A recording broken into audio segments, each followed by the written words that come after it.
ABC17news.com. I'm ABC17 Storm Track Chief Meteorologist Jessica Hafner, joined by former KMIZ morning meteorologist Kevin Schneider, and we're going to be talking a little bit about the Jefferson City tornado. We have a 30-minute news special coming up next Wednesday on May 22nd. That's the 5-year anniversary of that EF3 tornado that struck Jefferson City.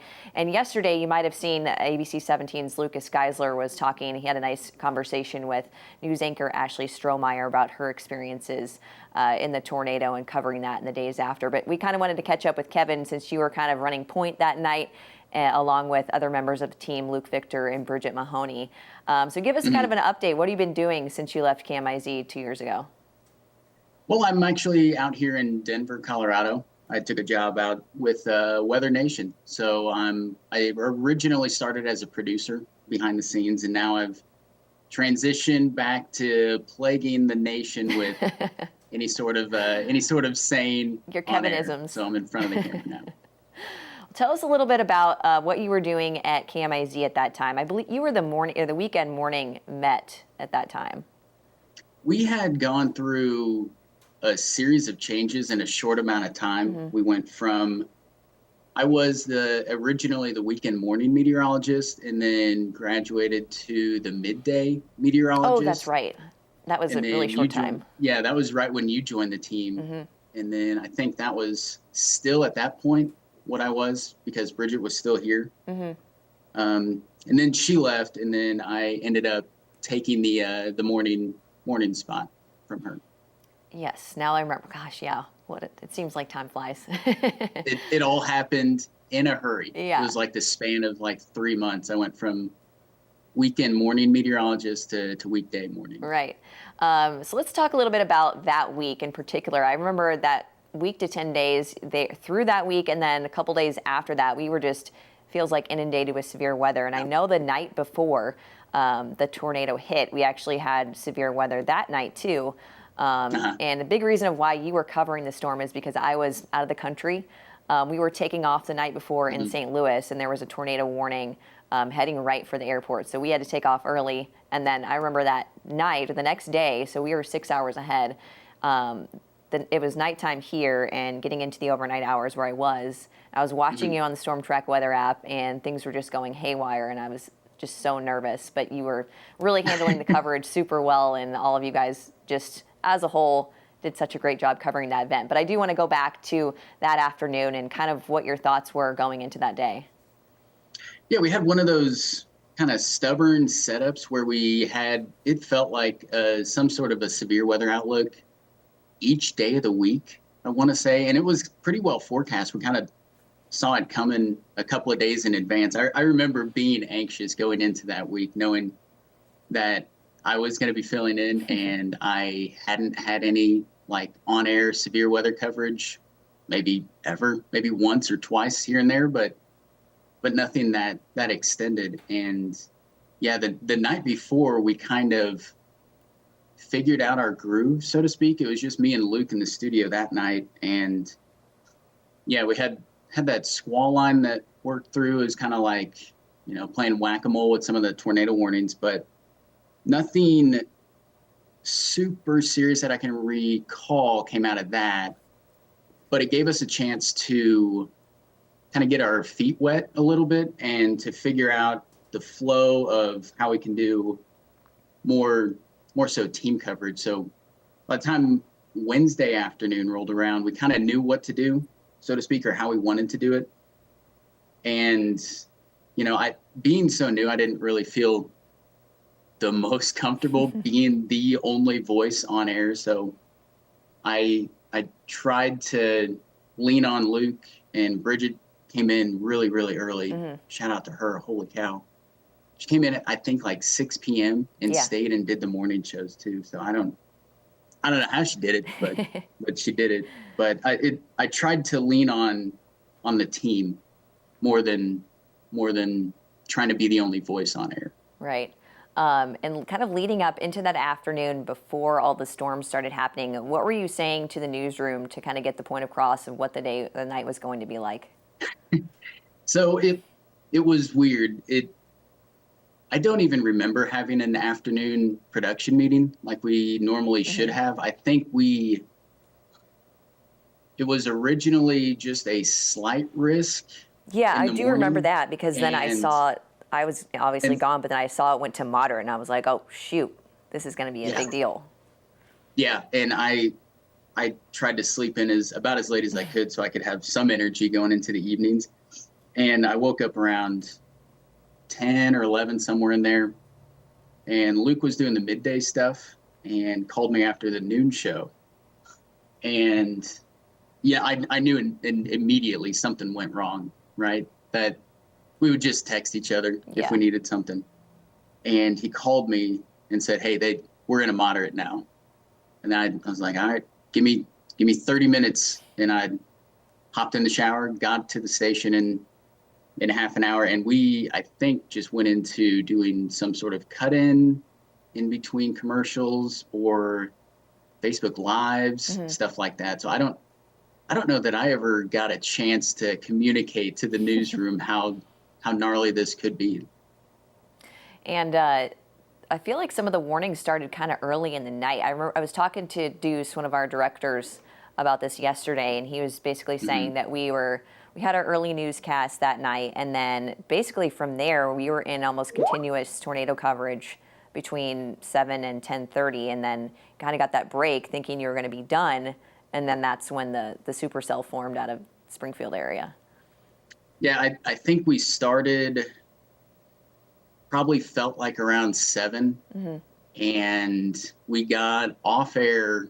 We had maybe I don't even think it was 30 minutes. We got off air at like 10:30 because I remember going to Kimmel and then thinking, "Hey, best chance to maybe sneak off, go to the restroom, and take a break for a second." And came back, and we had that next warning already.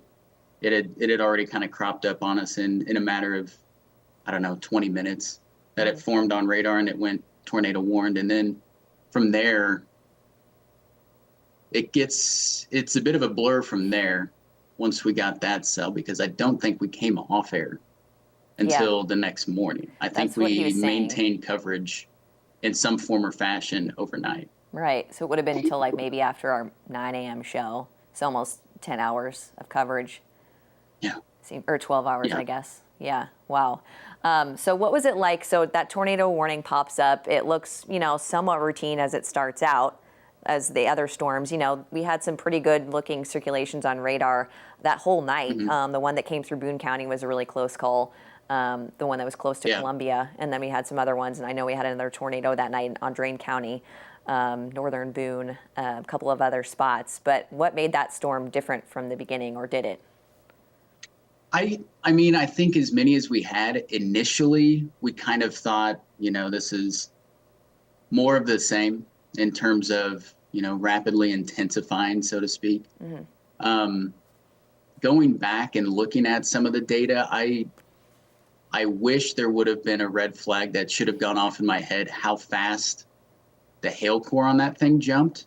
And, knowing what I know now, that would be a red flag if I saw that. But back then, I didn't think anything of it. I thought, it might just be a signal from a faraway radar site. But I don't remember it getting.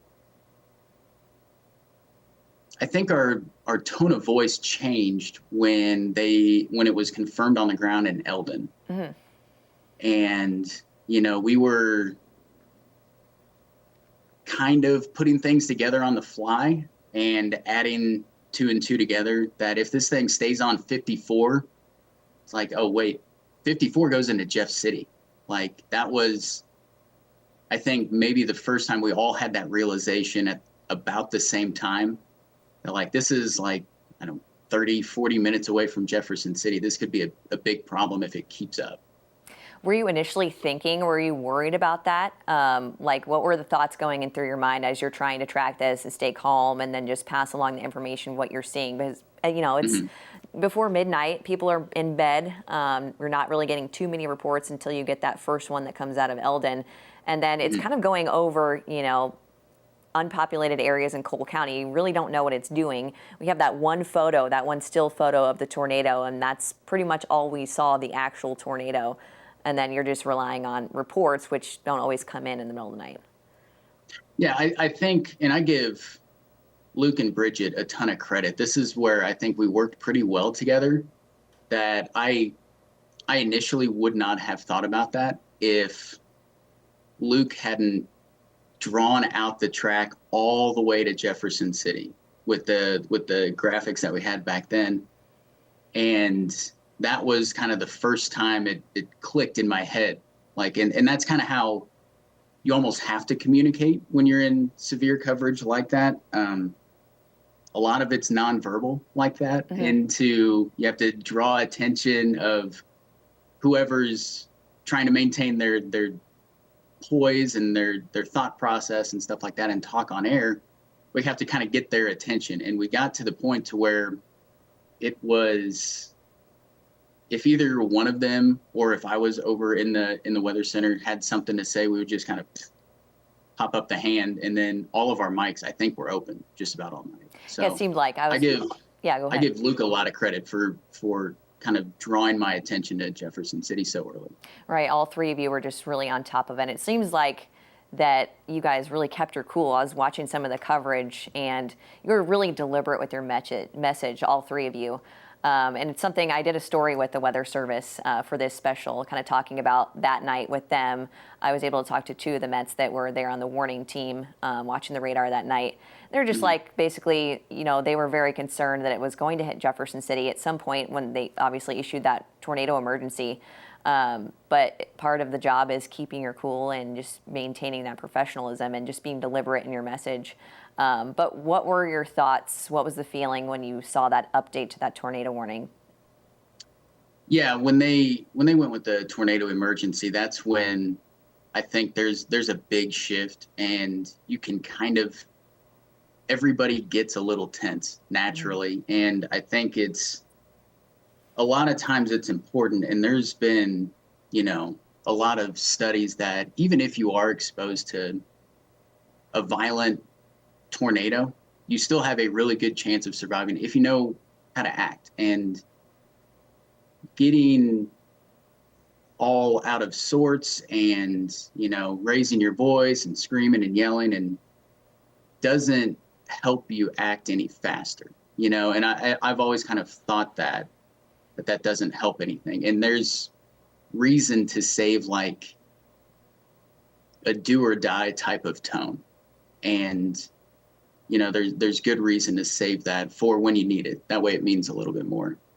But yeah, when they updated the warning text, that's when we kind of knew, like, it confirmed our worst belief at that point, that thing was still on the ground. And it might never have gotten off the ground from Eldon. Right. So the tornado's coming through Jefferson City. What's happening around you in the studio? Is there anyone at the newsroom at this point? I know it's past the 10 o'clock show. Most people thought, things were winding down after you guys got off the air. Who's here besides the weather team and then the directors? How are you guys getting people's attention that we're, a tornado emergency, a tornado's on the ground hitting Jefferson City? I'm guessing management's obviously watching your coverage, but was anything happening that you noticed? We have a setup there. The studio's all the way downstairs, and the newsroom, I could only imagine, was buzzing like a beehive. But we didn't interact with that much. And I think anytime someone would come down, they would talk to Bridget a lot of times. I think when the Boone County storm was coming through, someone, and I don't remember who it was, it might have been Zach, the executive producer at the time, was asking if we needed to take shelter at that point. But they didn't come and ask me because I was probably still on the wall, and that would have maybe looked a little odd to have someone that has never made an appearance on air to all of a sudden be on the green screen there with me. But I don't remember interacting much with the newsroom. I think it was kind of an unspoken thing. And when Ashley was down she lived in Jefferson City, so she saw and confirmed, a lot of the damage immediately. I mean, within minutes. So I don't think we needed to talk to us necessarily. Right. So you're getting some of that damage information in real time. How does that change your tone as it's getting closer to crossing the river into Callaway County?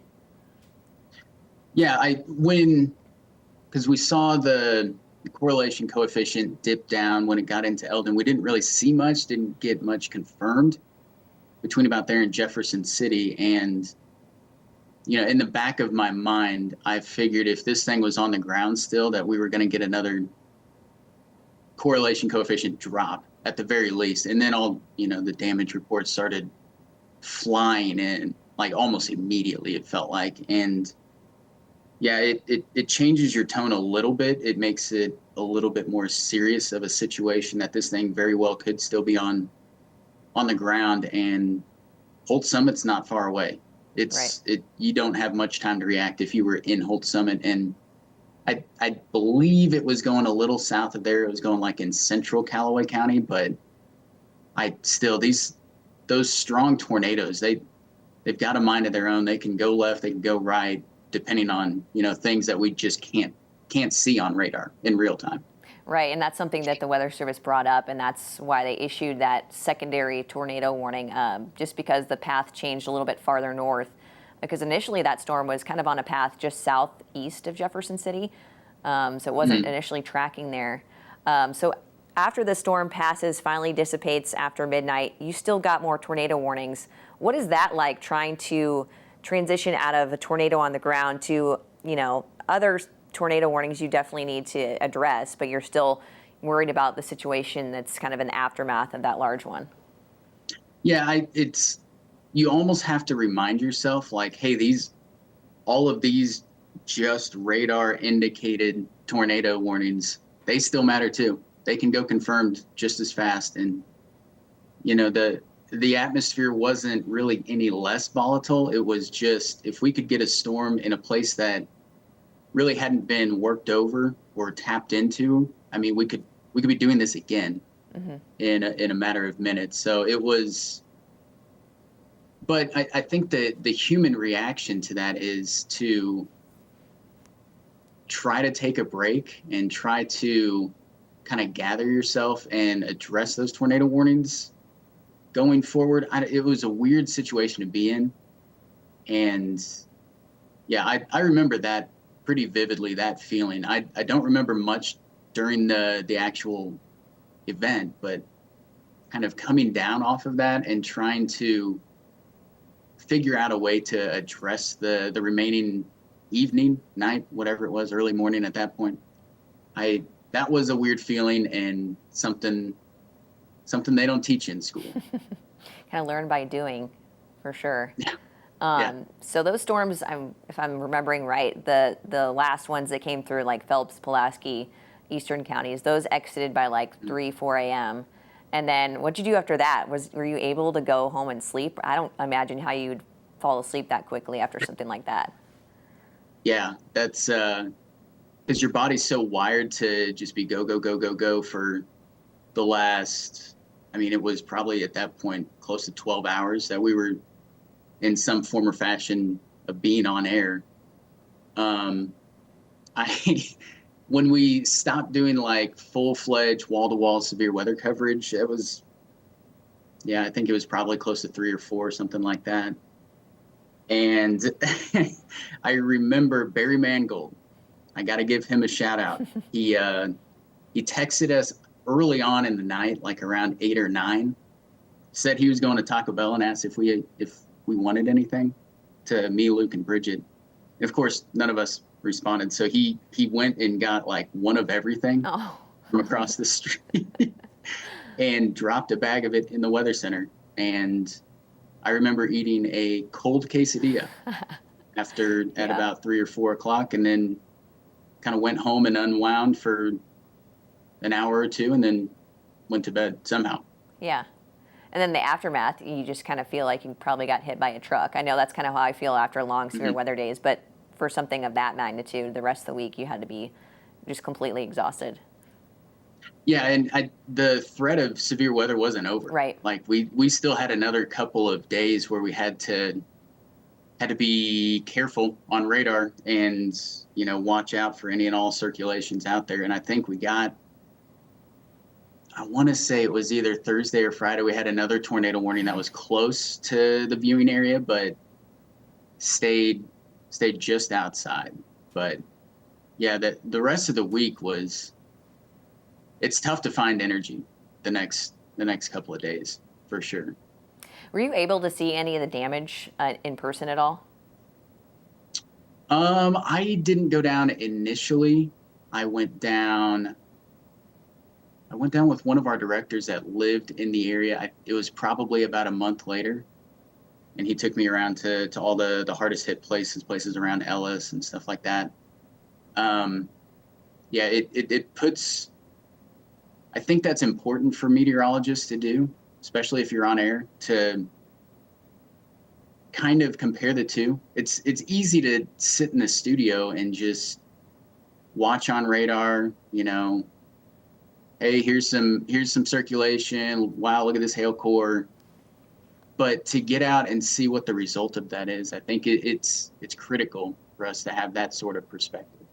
Totally agree. It's our communities too that we're all living in among our neighbors, and it affects everybody. So you really have to keep that in mind. It's not just another town on the map. How do you think that whole experience affected you as a meteorologist or changed you in any way? When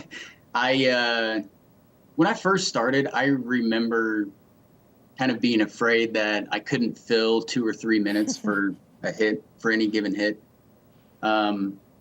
I wasn't afraid of that after that night. No. I knew I could talk for hours on end, which, I mean, friends and family have told me that numerous times. I don't know why I didn't believe them, but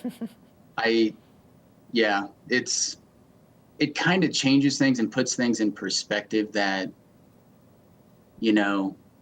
it's never going to be that bad, probably ever again. And it's hard to imagine a scenario where it could rise to that level anyway.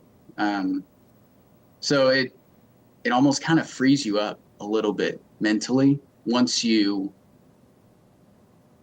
get over it and kind of come to grips with what happened, why it happened, and the cleanup that occurs after that. Once all of that is settled and you can kind of process things, you're kind of free a little bit. It's a weird experience though.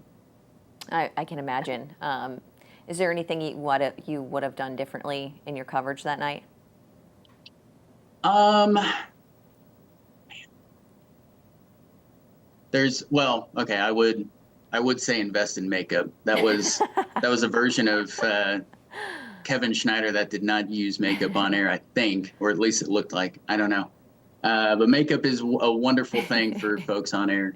I think and this takes experience to kind of come to grips with this and kind of figure out how to diagnose. When the National Weather Service office changes the polygon, they might be saying something different about it, and to pay closer attention to some of the text within that, I think might have helped us a little bit more in the moment. But it's so hard when you have so much coming at you and you're on air and you're supposed to be talking to fill that time at the same time while you're processing multiple things.